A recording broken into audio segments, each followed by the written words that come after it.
Good morning everyone, সবাই কি করছো? আশা করি ভালোই আছো। আর আজকে আমি ঘুম থেকে উঠে সবার আগে যেটা করি সেটা হলো ফ্রেশ হয়ে বসিয়ে দিচ্ছি এখানে ভাত। কারণ আজকে আমার স্যাটারডে থাকলে কি হবে, ছুটি নেই আমার, যে কোনো দুটো স্যাটারডে আমার যেতে হয় অফিসে এবং দিনটা থাকে আজকে হাফ ডে। তো এখানে চাল ধুয়ে চালের মধ্যে আলু আর ডিম সিদ্ধ দিয়ে দিলাম। আর এখানে তারপর ব্রাশ করে নিচ্ছি।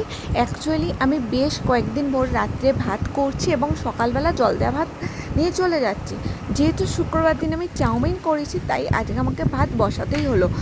কারণ শনিবার দিন আমার যেহেতু হাফ ডে থাকে, আমি তাই ভাত বেশিরভাগ দিন নিয়ে যাই না, শনিবার দিন অন্য কিছু নিয়ে যাই।